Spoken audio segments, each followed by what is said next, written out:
ओम शांति मंगेश भाई। ओम शांति ईश्वर भाई जी। आज की मुरली हम रिवीजन कर रहे हैं और आज बाबा ने खास परमपिता परमात्मा बाप आकर हम बच्चों को इस धरती पर आकर ज्ञानी तो आत्मा बनाता है। पहले भक्ति तो आत्मा थे, भक्ति करते थे, पूजा पाठ करते थे, सब प्रकार के हम उसमें थे, लेकिन बाबा हमको रियल ज्ञान देता है और ज्ञानी तो आत्मा बनाता है। तो ये परमात्मा ही कार्य कर सकता है। तो बाबा ने खास आज कहा कि ज्ञानवान बच्चे किस चिंतन में रहते, जी ज्ञान मिलने के बाद उनको क्या चिंतन उनका चलता रहता है अंदर अंदर, उसकी बाबा ने बहुत अच्छी बात बताई आज कि जो ज्ञानी तो आत्मा है वो बैठ कैसे हमने 84 धर्म धारण किए उसके बारे में उनका चक्र चलता रहता है। फिर वो सोचते हैं कि अब हमें अंतिम जन्म है हमारा, क्योंकि बाबा ने ज्ञान दिया ना, बच्चे तुम सत्युग, त्रेता, द्वापार, कलयुग और कलयुग के अंत में भी इस अंतिम जन्म में हो। तो इस अंतिम जन्म में संपूर्ण बन के फिर वापस घर जाना है, तो उसको घर जाने की उसको अंदर में बुद्धि में रहता है। तो एक खास बाबा ने आज बोला है, क्योंकि ये और एक ज्ञान बाबा ने हमको दिया कि आत्मा छोटी बड़ी नहीं होती है, और सबसे बड़ी बात है कि आत्मा में 84 जन्म का पार्ट भरा हुआ है। पहले मैं सोचता था इतनी छोटी सी आत्मा है भाई, बिंदी है, जब मोबाइल का जमाना नहीं था तो इतनी बिंदी है छोटी सी, कैसे 84 जन्म का पार्ट होगा उसका। फिर मैं देखा इतना सा मेमोरी कार्ड होता है, इतना सा, बिल्कुल उसमें कितना जीबी कितना डाटा होता है। देखो आप, बिल्कुल 500 जीबी 1000 जीबी कितने रिकॉर्ड उसमें भरे रहते हैं, कितना इतना छोटा सा ही। वही। और क्या होता है अंदर, कुछ नहीं, मिट्टी का कुछ धातु होता है उसमें, अंदर ही सारा कुछ स्टोरेज है। आत्मा तो चेतन शक्ति तो कितने एक साइंस की बनाई हुई चीज, मनुष्य ने बनाई हुई चीजों में इतना डाटा हम रख सकते हैं, तो आत्मा में क्यों नहीं होगा। बिल्कुल बिल्कुल। तो ये भी एक बहुत बड़ी बात है कि बाबा ने हमको एक ज्ञान दिया कि बच्चे आत्मा में 84 जन्म का पार्ट है, तुम्हारे 84 जन्म होते हैं, तुम्हारे 84 शरीर तुम धारण करते हो। तो ये सब बाबा ने आज की मुरली में बताया है। तो इसलिए बाबा ने बोला कि आंखों से जो देखने वाली मैं आत्मा हूं, तो आत्मा अजर अमर अविनाशी हूं, ये शरीर तो विनाशी। बाबा ने खास आज इसके ऊपर खास बोला है, जब तक शरीर में आधार ना ले, जैसे बाबा के लिए बोलता है बाबा, जब तक मैं शरीर का आधार नहीं लेता हूं मैं भी तुमको ज्ञान नहीं सुना सकता हूं। वैसे तुम जब इस शरीर का आधार लेते हो तब किससे बातचीत भी कर सकते हो। इसलिए मंगेश भाई खास बाबा आज बार बार इशारा दे रहा है, एक तो पूरा चिंतन मनन चिंतन किस प्रकार से करना चाहिए, ज्ञानी तो आत्मा किस प्रकार से मनन चिंतन चलता रहता है, इसके ऊपर ही बाबा ने खास बोला है। और पुजारी से पूज्य हम बन रहे हैं, इसके लिए संपूर्ण निर्विकारी बनना है हमको, इसके ऊपर ही बाबा अटेंशन दिला रहा है। तो इस तरह आज का लहर है बाबा की मुरली की। तो मैं समझता हूँ मंगेश भाई आप थोड़ा डिटेल में मुरली बताइए आज। ओम शांति। ओम शांति। आज हम 9/11/2024 की साकार वाणी रिवाइज कर रहे हैं जी। बाबा कहते हैं, मीठे बच्चे जी, बाप आया है तुम बच्चों को भक्ति तू आत्मा से ज्ञानी तू आत्मा बनाने। जी। भक्ति तू आत्मा माना भक्ति, एक तो भक्ति में हम बिना समझ के जो कुछ करते थे, परंपराओं से चला आया, कहते आए, बुजुर्गों ने कहा इसलिए हम कर रहे हैं, उसके अर्थ को नहीं समझते थे, यथार्थ अर्थ। और दूसरा भक्ति में ये रहता था कि भगवान से कुछ मांगना है, लेना है। तो इसलिए बाबा कहता है कि तुम भक्ति तू आत्मा से अभी ज्ञानी तू आत्मा बने हो। बाबा तुमको भक्ति तू आत्मा से ज्ञानी तू आत्मा बनाने आए हैं, पतित से पावन बनाने आए हैं। बिल्कुल। मुरली का प्रश्न है, ज्ञानवान बच्चे किस चिंतन में सदा रहते हैं? और बहुत अच्छा चिंतन है जो दिन भर चलना ही चाहिए जब भी हम। बाबा कहते हैं ज्ञानवान बच्चे किस चिंतन में सदा रहते हैं? उत्तर है, मैं अविनाशी आत्मा हूँ, यह शरीर विनाशी है। मैंने 84 शरीर धारण किए हैं। मैंने माना मुझ आत्मा ने 84 शरीर धारण किए हैं। अब यह हमारा अंतिम जन्म है। इसमें पूरा चक्र भी याद आ जाएगा। पूरा चक्र याद आ जाएगा जी। फिर आत्मा कभी छोटी बड़ी नहीं होती, शरीर छोटा बड़ा होता है। यह आंखें शरीर में है लेकिन इनसे देखने वाली मैं आत्मा हूँ। तो मंगेश भाई जो छोटा बड़ा शरीर है, कुब्जा होता है, लूड़ा है, लंगड़ा है बचपन से, तो कई शरीर बहुत सुंदर होते हैं, हाँ कई ऐसे शरीर होते कोई देखता भी नहीं उसकी तरफ। बिल्कुल तो बिल्कुल ये क्या कर्मों के आधार से मिलता है? बिल्कुल बिल्कुल, ये तो आत्मा? बाबा ने स्पष्ट बताया ना कि जो कुछ आत्मा शरीर इवन मतलब आत्मा जो संस्कार ले जाती है जी, उस संस्कारों के आधार पर ही गर्भ में वो शरीर डेवलप होता है। डेवलप होता है। आत्मा के प्रवेश होने, क्योंकि आत्मा तो पिंड में प्रवेश करती जी है जी। और फिर उसके जो संस्कार है या कर्मों के कार्मिक आधार पर, अकाउंट है। हाँ तो उसके आधार पर, ये body इसलिए बनी। हाँ इसलिए बाबा ने तो बहुत अच्छी तरह इस बात का डीप ज्ञान दिया है कि अगर आप कर्मों को नहीं सुधारेंगे तो फिर उधर उस प्रकार का उसका आपको भुगतना जी, पड़ेगा। बिल्कुल। बाबा आत्माओं को ही ज्ञान का तीसरा नेत्र देते हैं, वह भी जब तक शरीर का आधार न ले तब तक पढ़ा नहीं सकते। जी, भगवान भी जब तक शरीर का आधार नहीं ले तब तक पढ़ा नहीं सकते।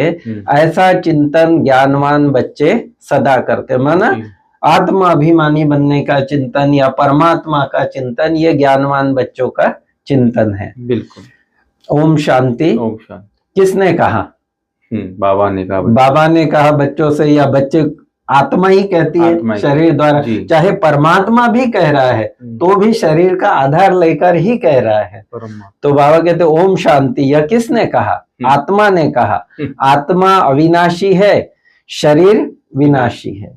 आत्मा और शरीर में कितना फर्क है, तो सारा आज लगभग पहला पेज तो पूरा बाबा का आत्मा और शरीर, आत्मा और शरीर कि बाबा कहते ये जानना और इसके रियलाइजेशन में रहना यह बहुत जरूरी है।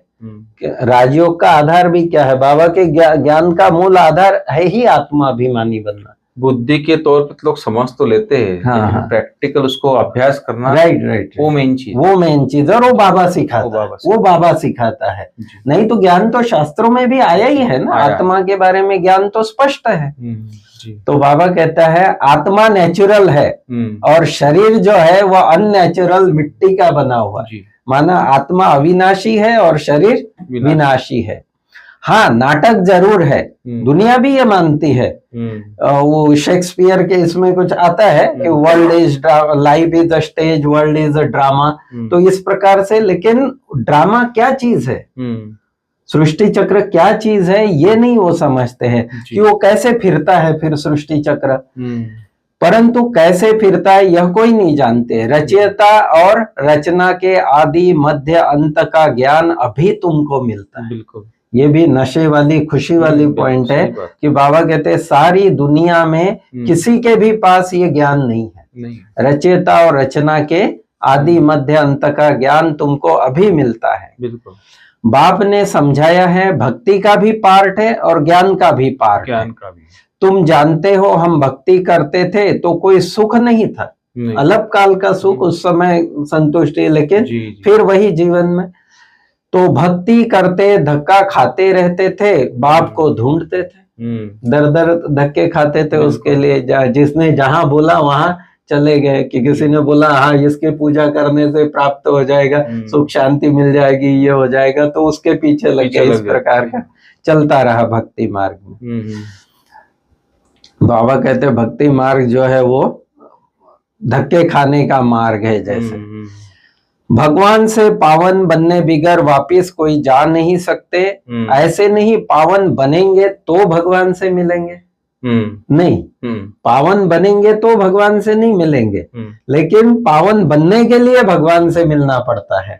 और भगवान के लिए कहा ही जाता है पतित पावन जी। माना वो पतितों को ही पढ़ाता है या जो भी है पतितों से मिलता है और पतित पावन बनते हैं। बाबा कहते हैं पतित ही भगवान से मिलते हैं, पावन मिल ना सके।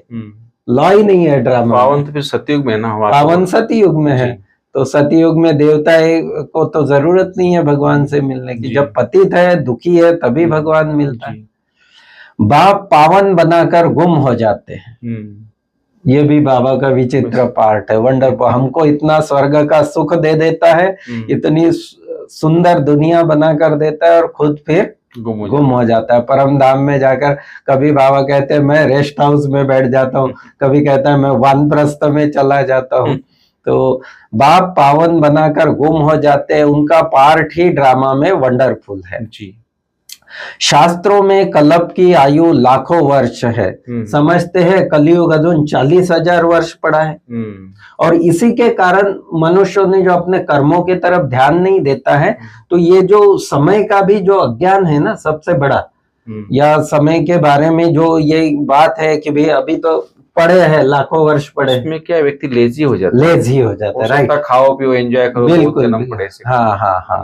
तो बाबा कहते वो समझते हैं कि कलयुग 40,000 वर्ष है, जबकि भगवान ज्ञान देते हैं और भगवान कहते हैं कि सृष्टि चक्र सिर्फ 5,000 वर्ष का है। तो बाबा कहते ये है भक्ति का अंधियारा। ये जो शास्त्रों से आदि बातें उठाई तो ये सब अंधियारा है, जिसके कारण मनुष्य धक्के खाते रहते। रावण के साथ साथ भक्ति आती है। रावण माना 5 विकार, विकारों से दुख और दुख से भक्ति शुरू, भगवान को पुकारना ढूंढना शुरू। और बाप के साथ आता है ज्ञान। रावण के साथ भक्ति और बाप के साथ है ज्ञान। 5 विकारों पर जीत पाकर मनुष्य से देवता बनते हो, बाकी सब खत्म हो जाते हैं, बाकी सब आत्माएं परम धाम में चली जाती है। सतयुग में देवता है, कलयुग में असुर है। असुरों की निशानी है 5 विकार। फिर आगे बाबा कहते हैं बाप आते ही है पुरानी आसुरी दुनिया को चेंज करना। बाबा ने इनडायरेक्टली बोल दिया, अपने आप को चेक करो, अगर 5 विकार है आपके अंदर अभी भी देवता नहीं बने। बिल्कुल। तो बाबा आते ही है पुरानी आसुरी दुनिया को चेंज करने। यह सारी दुनिया किसकी है? बाबा ने मुरली में प्रश्न पूछा कि यह सारी दुनिया किसकी है?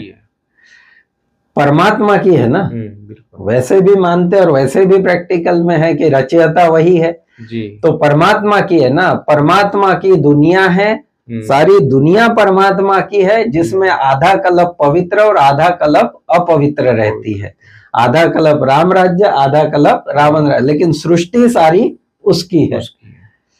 तो बाबा कहते हैं कि यह सारी दुनिया किसकी है? परमात्मा की है। परमात्मा की दुनिया है जो आधा कल्प पवित्र आधा कल्प अपवित्र रहती है। क्रिएटर तो बाप को कहा जाता है, तो उनकी ही दुनिया हुई ना। बाप समझाते हैं मैं ही मालिक हूँ, मैं बीज रूप चैतन्य ज्ञान का सागर हूँ।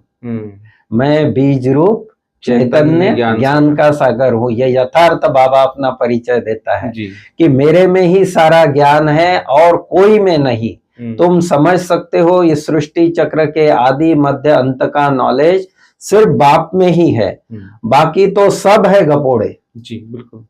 और ये राज सिवाय संगम युग के कभी नहीं खुल सकता है। जब बाबा आते हैं तभी ये सारा राज खुलते हैं। मुख्य गपोड़ा बहुत खराब है। किसको बाबा मुख्य गपोड़ा कहते हैं?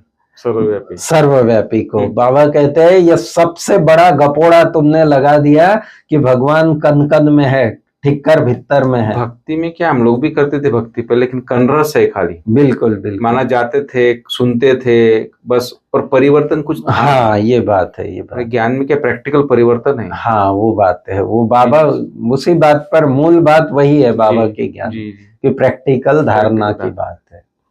तो बाबा कहते हैं सबसे मुख्य गपोड़ा यही है जिसके लिए बाबा उल्हना देते हैं कि तुम मुझे ठिक्कर भित्तर कुत्ते बिल्ली में समझ बैठे हो। तुम्हारी क्या दुर्दशा हो गई है आज, सृष्टि की जो दुर्दशा हो गई है, बाबा कहते हैं उसका मेन कारण यह है कि मुझे कुत्ते बिल्ली ठिक्कर भित्तर में डाल दिया।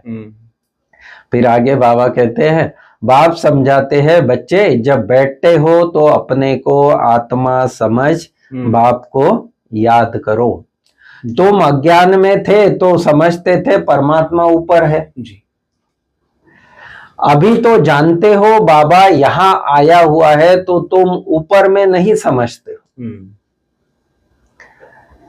तुमने बाप को यहाँ बुलाया है इस तन में, यहाँ आया हुआ है पुरुषोत्तम संगम युग कर। बाप कहते हैं तुमको इतना ऊंच बनाने मैं यहाँ आया हूँ। बाबा कहते हैं मुझे याद इस ब्रह्मा तन में करो। मैं मधुबन में ब्रह्मा तन में बैठा हूँ। तो ये कहा कि जैसे बाबा के सामने जैसे बच्चे बैठे हैं, उनके संकल्प आदि क्या है, या ज्ञान सागर की लहरें अलग अलग समय पर अलग अलग होती है। कभी कभी बाबा कहता है कि बच्चे इस ब्रह्मा को भी याद नहीं करना है, इस ब्रह्मा से तुमको कुछ मिलना ही नहीं है। जी, जी। मुझ निराकार को ही याद करो। कभी कहता है कि मुझे सिर्फ परम धाम में याद करो। मैं यहाँ तो इस रथ में टेम्पररी आता हूँ, परमानेंट थोड़ी रहता हूँ। वो बैल की सवारी का बाबा एग्जाम्पल देते हैं। तो इस प्रकार से कि बाबा की अलग, लेकिन उसको समझना वो बहुत जरूरी है। तो बाबा कहते हैं कि इस ब्रह्मा को भी, ब्रह्मा का भी, आज की मुरली के हिसाब से बाबा कहता है कि ब्रह्मा का भी उतना ही इंपॉर्टेंस है। ब्रह्मा की भी त्याग तपस्या, जो उसने जो त्याग तपस्या की, उसी के आधार पर परमात्मा उस तन में अवतरित हुआ है। तो उसको भी निग्लेक्ट नहीं किया जाता है, उसका भी अपना इंपॉर्टेंस है। क्योंकि साकार के समय ऐसे होंगे ना स्टूडेंट्स, हाँ, कि वो समझते थे कि भाई नहीं, हमारा तो शिव बाबा से ही डायरेक्ट कनेक्शन है, ब्रह्मा से नहीं। तो वो बातें बाबा समझ, हाँ। और आपको एक एग्जाम्पल मुझे याद आया, जगदीश भाई के उसमें है जीवन कहानी में। भाई साहब कहते हैं कि जैसे दादिया वगैरह संदेश में जाती थी, तो मुझे भी बहुत था कि बाबा को देखो वतन में बाबा कैसे। तो फिर साकार बाबा के सामने बैठे, फिर बाबा ने भी हाँ बच्चे ठीक है, ऐसे फोर्स लगाया, आप योग में बैठो वगैरह, और जो अनुभूति होनी थी ट्रांस की हो गई। लेकिन फिर जगदीश भाई को संकल्प आया कि अरे परमात्मा तो मेरे सम्मुख ही बैठा हुआ है इस ब्रह्मातन में, तो फिर मुझे ऊपर जाने की और ये करने की, देखने की क्या जरूरत। तो ये उन्होंने बड़ा अच्छी तरह लिखा है उस चीज को। सही है। ब्रह्मा के तन में ही याद करना पड़े, कई बुद्धिहीन ब्रह्मा को नहीं मानते हैं। बाबा ऐसे नहीं कहते ब्रह्मा को याद न करो, ब्रह्मा बिगर शिव बाबा कैसे याद पड़ेगा। बाप ने कहा है मैं इस प्रकृति का आधार लेता हूँ। ये गीता में बात स्पष्ट आई है कि परमात्मा कहते हैं मैं, मेरा जन्म मनुष्य सदृश नहीं है, मेरा दिव्य और अलौकिक जन्म है, मैं प्रकृति का आधार लेता हूँ। तो बाबा ने कहा मैं इस प्रकृति का आधार लेता हूँ। बाप बैठ सारे ब्रह्मांड और सृष्टि के आदि मध्य अंत का राज समझाते हैं, और कोई ब्रह्मांड को जानते ही नहीं। ब्रह्म जिसमें हम और तुम रहते हो, जिसमें हम आत्माएं बिंदी रूप में, और शिव बाबा भी ज्योति बिंदु स्वरूप। तो हम और तुम बाबा कहते उस ब्रह्मलोक में रहते थे। सुप्रीम बाप, नॉन सुप्रीम आत्माएं रहने वाली उस ब्रह्मलोक शांति धाम की है। शांति धाम बहुत मीठा नाम है। बिल्कुल। फिर आगे बाबा कहता है कि बाप ने हमको यह समझाया है, हम किसकी निंदा ग्लानी आदि नहीं करते। जो बातें फैक्ट है वो बाबा बताता है। बाबा बाकी किसी की निंदा नहीं करता या ग्लानी नहीं करते कि भाई वहां ऐसे कहा गया, ये हमारी ग्लानी के हिसाब से नहीं है। बाबा स्पष्ट ज्ञान समझाता है। हम बतलाते हैं ज्ञान को सदगति मार्ग कहा जाता है, एक सदगुरु ही पार करने वाला है।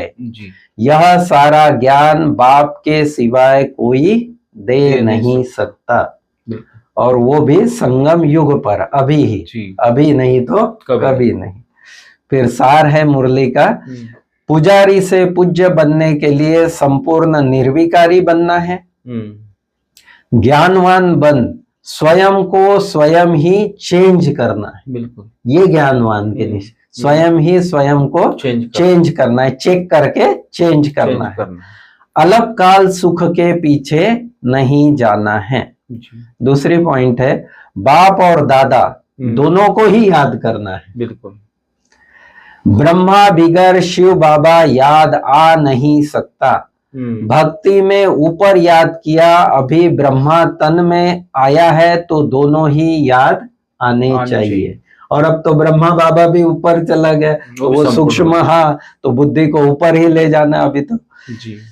वरदान है हर कर्म में विजय का अटल निश्चय और नशा रखने वाले अधिकारी आत्मा भव। हर कर्म में विजय का अटल निश्चय और नशा रखने वाले अधिकारी आत्मा भव। बाबा कहते हैं हर कर्म से पहले यह स्मृति हो कि विजय हमारा जन्म सिद्ध अधिकार है। इस स्मृति से सदा उड़ते चलो, कुछ भी हो जाए ये स्मृति में लाओ कि मैं सदा विजयी हूं। क्या भी हो जाए यह निश्चय अटल हो, नशे का आधार है ही निश्चय। निश्चय कम है तो नशा भी कम हो जाता, इसलिए कहते हैं निश्चय बुद्धि विजयी। हर कर्म में विजय का निश्चय और नशा हो। स्लोगन है मुरली का, बाप के स्नेह की छत्र छाया के नीचे रहो तो कोई भी विघ्न ठहर नहीं सकता। बाप के स्नेह की छत्र छाया के नीचे रहो तो कोई भी विघ्न ठहर नहीं सकता। यह है आज के प्यारे बाबा की साकार मुरली। ओम शांति। Thank you. ओम शांति।